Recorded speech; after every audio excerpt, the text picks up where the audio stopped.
Hello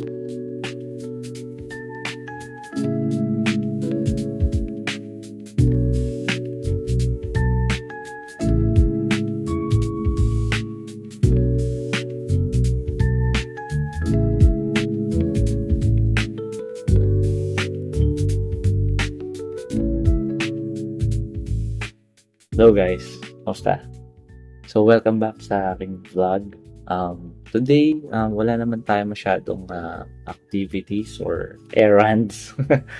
Very routine lang yung mangyayari ulit. So kaninang umaga work, until now work. Mamaya mag-lunch na ako and then prepare na magsundo sa mga bata.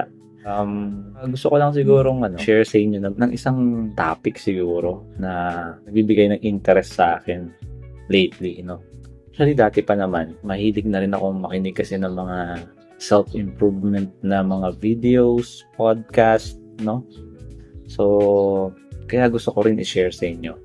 So, I'm not saying naman na perfect ko na to, pero gusto kong pag-usapan natin yung sikreto daw ng mga successful na tao, Which is yung pagiging consistent, yung traits na yun, yung pagiging consistent. Alam nyo ba kung bakit ang isang ordinaryong tao nagiging extraordinary? Tingin ko kasi talaga, yung mga yan, hindi lang talent Kasi kahit may talent ka, tapos hindi ka naman consistent sa mga ginagawa mo, sa simula ka lang, tapos hindi mo ginagawa araw-araw, so wala ka din magiging progress, di ba?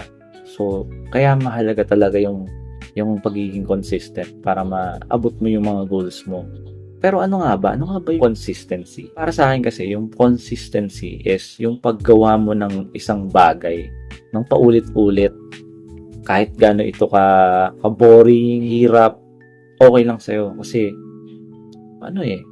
yun yung magbibigay sa'yo ng progress sa goals mo, di ba? 1% or 5% ng kabuuan ng goal mo, okay lang yun kasi papunta pa rin yun doon.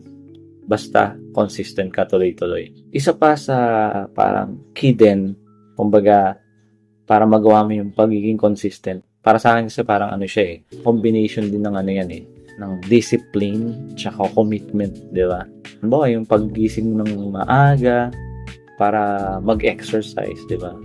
Most of the time, di ba, parang nakakatamad gumising. Eto, pag meron kang consistency, meron kang disiplina at meron kang commitment sa ginagawa mo, okay lang kahit tinatamad ka, naantok ka pa, mahirap, gagawin mo pa rin, di ba? So, yun yung para sa akin yung consistency.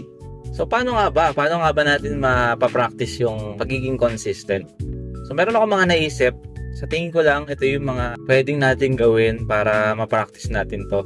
I'm not saying na effective to, disclaimer lang Pero ito lang yung naisip ko na mag-work siguro sa akin. I think na-try ko na din naman. The first one, magse-set ka ng goals na achievable.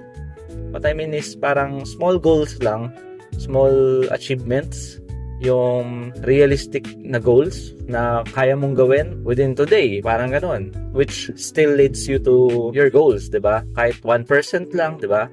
For example, yung parang lang yan yung parang ka lang nag-gym, diba? Pag nag-gym ka, tapos bumuhat ka agad ng mga mabibigat na weights, so mahirap kasi maaaring ngayon kaya mo kasi malakas yung katawan mo, ganyan. Pero dahil masyado mong binigla yung sarili mo, bukas masakit yung katawan mo, hindi ka na ganun ka-motivated. Siguro mawala yung motivation mo kasi masakit yung katawan mo, hindi ka na ulit makakabalik sa gym kinabukasan, parang ganun, Parang ganun lang. So, example lang naman yun.